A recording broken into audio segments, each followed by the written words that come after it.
Hello everyone, this is Sean Rector with my discussion board 6, and the lesson I made for this video was based off of some scaffolded assessments that I was able to do in my last lessons.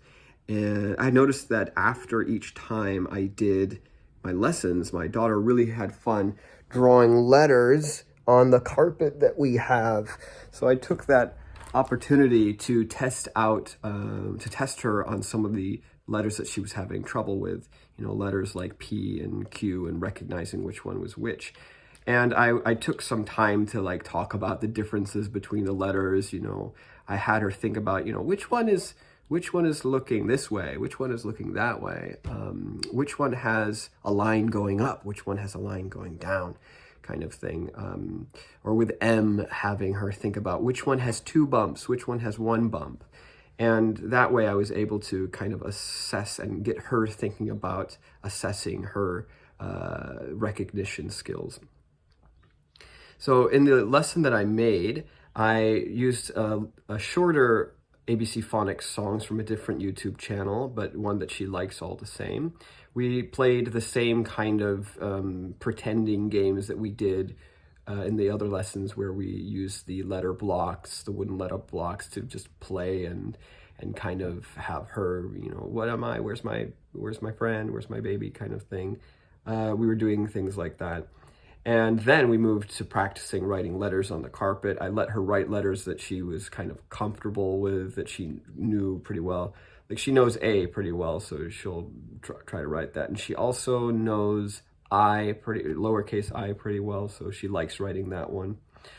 And then after I did that, I switched to a different activity that would help her recognize some letters that she was having difficulties with. So I wrote some letters on the magnetic board like this, and I went through them and I said, Olivia, what's this? And if she guessed it right, then I said, good job, and I continued. If she guessed it wrong, I'm like, oh, really? What is it? If she said it's a B, I said, oh, really? Well, which way does B face, kind of thing? And then we talk about it. Then I continue once we establish that it's a D, and I said, okay, so this is a D. Is this a D? And my daughter would say either yes, or she would say no. So I'd get to this one, and I'd say, is this a D? And she'd say, no. And we go through like that until she kind of recognized that the D's looked the same, looked like this, and everything else that didn't look like this was not a D. She likes that form of that kind of activity. And this is another way I can kind of assess how well she's doing it in recognizing the letter she's having difficulties with.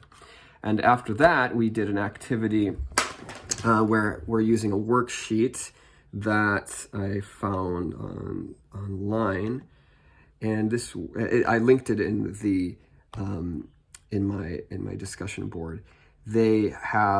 It's kind of an art worksheet where they have an image of like an apple, and in the apple they have many different letters, mostly A's, lowercase and uppercase, but also a few different letters.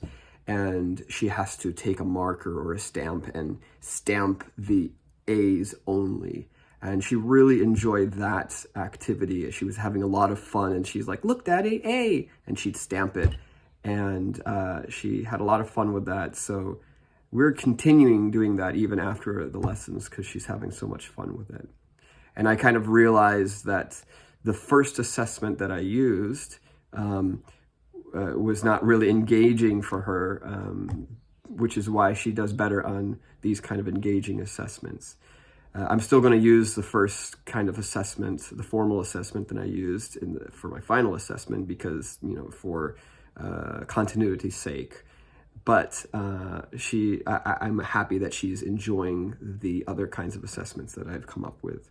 Thank you for listening to my video, and I'm looking forward to watching yours. Have a great day. Bye.